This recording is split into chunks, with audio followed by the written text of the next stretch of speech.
All right, let's go here, Rob. Last night was a game that most people tend to think was a finals preview. It was a gauge, Chris. That. It was a gauge for sure. You know what I mean? It's a gauge, right? And the Denver Nuggets outlasted the Boston Celtics. It was a fairly good game. I thought Denver was clearly the better team and was pretty dominant. But Boston had their chances. But every time you look at Denver, Chris, and people, oh, well, they're not the number one seed like last year. Oh, they're not this. They're not winning like they don't have to. Right. They don't have to. Your goal isn't, you're not that concerned about the number one seed. They just need to get in the top 4 and they're good to go. That's all you need. Absolutely. Yep. And one of the reasons, now I don't think all is lost for Boston. I think Boston can look at it and say, hey, our best player, Jayson Tatum, played poorly, only had 15 points. We shot terribly from 3. We're one of the best three-point shooting teams in the league. We only shot 29%. We shot horribly from the foul line, which there's no explanation for that. And so I think they can look at some things and say, if we play our game, we can beat this team. I mean, that's what they got to tell themselves, and I think they have reasons to believe that. But what I want to focus on, Rob, is Jayson Tatum, who is the best player on the Celtics. And I like Jayson Tatum a lot, think he's a terrific player. But as I was watching the game last night, one of the thoughts that came through my mind was, can he be the best player on a championship team? And I'm not saying he may not be able to now. Two things give me pause. I'm not saying he can't be. All right, there are certain players, a Jalen Brunson, a Kyrie Irving, other players of that ilk that are really good players, but I'll say they can't be the best player on a championship team. I'm not saying that definitively about Tatum, because two things give me pause on that, Rob. One, that he's only 26. So even if he's not quite ready now, he may be in a year. But also, Chris, he may never get there. No, right. I mean, I understand what you're saying, but there's also a part of you that you can look and say, and here's let me say this. Can I interrupt you for 1 sec? Yeah. With Tatum, this is not a 1-year thing of him not shooting well, you know what I mean, in those clutch situations. This is not like he's having an off year. This is like 3 years. Right. It's like 3 years. Right. Okay, so Tatum is now, Chris, 15 for 47, 31.9% in clutch situations this year, including 5 for 16, 31% from deep. And over the past 3 seasons, Tatum is shooting 19%, Chris, from 3 in clutch situations. So this is for until further notice. This is who he is. This is a 3-year and running. This is who he is. I don't think, Rob, you just said it. I mean, you can bring up the clutch numbers or the lack of clutch numbers all you want, and that's fair. I don't feel like it is a situation where the moment is too big for him, because we've seen him have huge games. Rob, last year, Game 7 against Philadelphia, he drops 51. 2 years before that, or 2 years ago, Game 6, down 3-2, goes to Milwaukee, home of Giannis, and has 46. So he's shown up in big moments. He just hasn't been able to do it consistently. And he also has some clunkers in some big moments. So I'm with you on that, but I look, he's 26. He may grow into that role or just continue to get better and more mature. But also, Rob, he might be a guy, because he's clearly a tad below the Giannis's and Jokic's, and I think Luka, even though Luka hadn't gotten to the finals, the Stephs, guys like, he's a tad below that level. But he might be a guy, Rob, that has to win it like the 04 Pistons, right? Where he's great, not, historically one of the best ever, but a great player who might be a Hall of Famer, but they need to win it as a team. With a group, and to be honest, that's how the Celtics are built right now, right? That they got a bunch of really good players in their starting lineup. Yeah, you look at him, and now, Chris, when we think back to the conversation we had after the All-Star game, remember when Vegas still had him as the 5th highest odds to win the MVP of the year? You remember? And this year, you remember? Yeah, right. And then the talk was, how could he be 5th when look at the numbers he's putting up? The Celtics have the best record, all right, or what were they? Second best record or best record? I can't remember. Well, they got the best record in the league right now. Right. Okay, that's what I meant. So they had the best record, and he had unbelievable numbers, but yet nobody had him there, Chris. And maybe it is because there's some of that residual. You mentioned a couple of big games that he had in kind of wins, which is all fair. But then there, it's the difference between going out, balling out, having a big game where there's no pressure from, and I mean no pressure from the standpoint of having to make shots at the end of the game in order to keep it going. You could go out and have a big night, 51 points, and he did, and I'm not saying he didn't deliver. But then there's another part of, can you make that shot when your team really needs it? And that's where it's a question mark when you think of Tatum. No, there's no question about that. So let's throw it out to the listeners. 877-99 on Fox, 877-996. Okay, 6369. You guys can try to call in. We got some technical issues, and so we will break when we can. I'm not sure what exactly is going on, but you guys can call in 877-99 on Fox, and we'll get you on when we can. So, Rob G, we're just going to take the calls. Can we do that? Yeah, we can do that. And I have a question for you guys. So call in. Jayson Tatum obviously had that big shot yesterday. Could have had a chance to put him up 1 with about 40 seconds. He missed. Right. There's a stat that I saw. I sent it to you. I don't know if you've seen it, though. So Tatum is well documented, hasn't been great in the clutch this season. What makes it even more jarring, though, if you're a MVP voter or if you're a Celtics fan, is everybody else in that starting 5 is great in the clutch. Percentages, Tatum in the clutch this season, 31.9%. You mentioned that, Rob. Yep. The other starters, Jaylen Brown, 50%, Derek White, 53%, Drew Holiday, 47%. And Porzingis? Porzingis, 69% from the field Where in the are their clutch. attempts at? Not as high, obviously. Well, I mean, are they a number that's high enough where you get a good gauge on it? I mean, it's the closest one is Brown. And obviously he hasn't taken 47 clutch shots as Tatum. Right. He's the guy. But does that give you any additional pause knowing that you guys alluded, he has a great team. They have a great roster. They can all rain from deep. And he's decided for whatever reason, or the team has decided, no matter what, we're going to give him the ball in the clutch and live and die with the situation. Well, first of all, if the team has decided that, shame on them. I am completely, and I've seen obviously Michael Jordan hit the big shots, but you also seen him pass it to the right guy. Like we talk about it all the time. I have never been under the belief ever that the best guy has to always take the shot. It's ridiculous.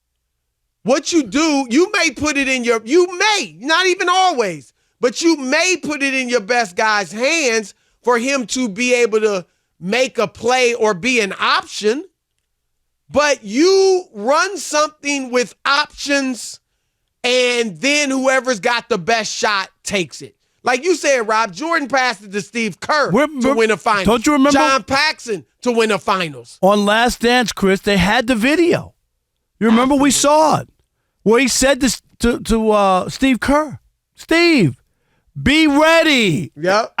They're going to double me, and I'm going to pass you the ball. You'll be wide open. It's ridiculous. That's Magic what he said. Johnson told me when he hit the junior sky hook to in the 87 finals, I believe it was. And Rob, he was the third option on that play. Third option.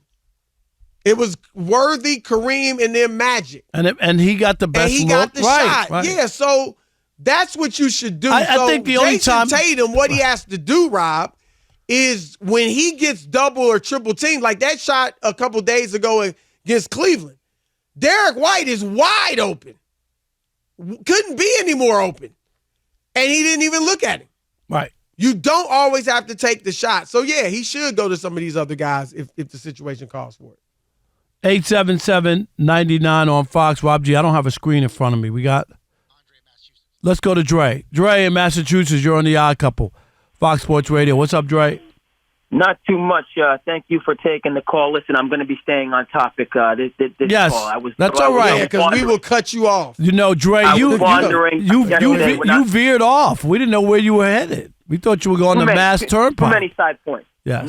Not good takes. But in terms of the Celtics, yes, that was a good win for Denver in a big spot. I feel like people need to put some respect on their name. They kind of get shortchanged a little bit because they're not the glamorous, dynamic team. But in terms of Boston, this team does live and die by the three. I think it's more so, Mazzulla's the coach, second-year guy, but I think that comes from the upstairs with Stevens, and analytics, and it's either threes or layups, and that's what's kind of imposed upon him. But in conclusion with them, I think that when the threes aren't going, they're going to be better suited. They're a much better defensive team, and it starts with Drew Holiday leading the charge on that defense. Derek White, also a good defender. Jaylen Brown, Tatum has stepped up. You have Porzingis.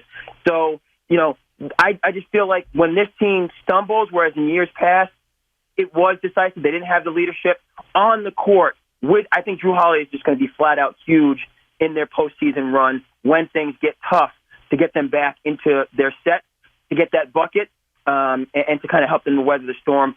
I still give the Celtics the advantage, but in terms of Denver, I think you give them the advantage if they play Denver. Why do you give the Celtics the advantage over Denver? I don't see that. So, Chris, their starting five is better than Denver's starting five pound for pound. If you but what individually? Like obviously, Jokic is better than Tatum. Yep.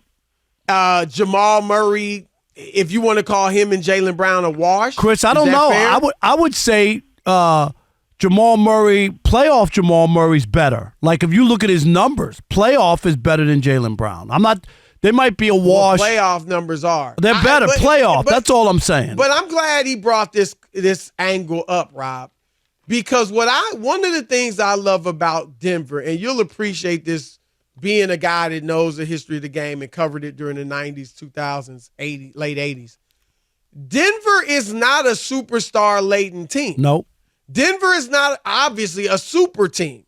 They got one superstar, Jamal Murray, who is all-star caliber, yet has never made an all-star team. They got one guy on the team that's made an all-star team. DeAndre Jordan, who doesn't play, has made a couple in the past, but they got one all-star. And yet they are the best team in the league. And Rob, what I want the young people especially to understand when you are watching Denver is that in basketball, a great team, it's not just about how many superstars you have. It's not. So a lot of times people look, Rob, and I'm not trying to even make it a Jordan-LeBron debate, but people look back in the 90s and say, oh, you had Jordan and Pippen, you had Barkley had his team, Clyde Drexler was in Portland, Karl Malone in Stockton in Utah. They had no super teams. Who was Jordan beating? They were good teams, great teams. Right. And I'm telling you, some of these teams today or historically who have not been super teams would beat some of the super teams. Because we saw the Spurs with Duncan on his last legs beat the super team in Miami. We saw Dallas with Dirk. Dirk was great that series, but Dirk was toward the latter stages of his career. Jayson Kidd was way past his prime. No other current stars on that team outside of Dirk. And they beat the super team in Miami. It is about how does everybody fit? Does everybody understand their role? Does the ball move? Is everybody doing what they need? That's a team. And so when you watch these Nuggets run through the NBA, yes, take heed and understand it doesn't have to be about three superstars on a team. That team goes well together, Chris. Well said. It just fits. And you just brought up, because I covered that team and I watched it every night. I covered every game, Chris, the 2004 Pistons. Yep. Every night it was somebody else. It wasn't the ball always goes to Chauncey, always goes to Rip, always goes to Tayshaun. That's not what it was. Who's hot tonight? Yes, that's who it's going to. Biento, let's go to Biento. Jump in the call. He's from where's he in Florida? Florida. Biento, I got it right. You're on the Odd Couple. Yes, Rob Parker. Thank you. See? What's going on, man? You know, you can teach an old dog new tricks. All right, so it was a great game last night, but I really think Tatum I think he's the most overrated player in the NBA. Wow. Right now.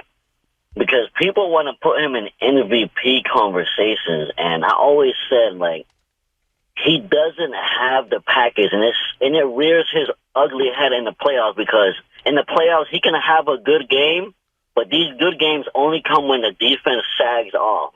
He can't deal with a game when the other team goes and actually puts. Because he had 4 30-point games in that 7-game series against Miami. Did Milwaukee? I'm talking about two of the best defensive teams in the league. When he dropped 46 against Milwaukee, hold on. Game 6, hold on. Go ahead. Game 6, when he dropped 46, down 3-2 in Milwaukee, did they sag off? I'm just saying, he's inconsistent. He has some great games. He has some duds, but let's not act like the dude can't ball. Did we lose him? And they were not doubling him. They were not doubling him. And a lot of the times, when he scored 46, they weren't doubling him? So every bad game, they're doubling him. Every good game, they're not? Is that what you're saying? That don't even make sense. He was doubling him in that game 6. He was spotting up a lot of threes. He made a lot of threes in that game 6 in the fourth quarter. He was stepping into a lot of those threes. A lot of other superstars, were they doubling him last night? They were. Or was he just had a bad game? Mentally, he gets unraveled. You only have to really send a couple double teams somewhere in the beginning of the game, and he just unravels mentally. Why don't teams do that every night then? Why didn't Philly do that in Game 7 last year? Thanks for the call. Appreciate it. I'm just saying. Come on, man. I mean, I get it. Jayson Tatum is a tad below the upper echelon. And the problem is when you see this, level. Chris, when you see nights like this, it's easy for everybody to want to pounce because they see it.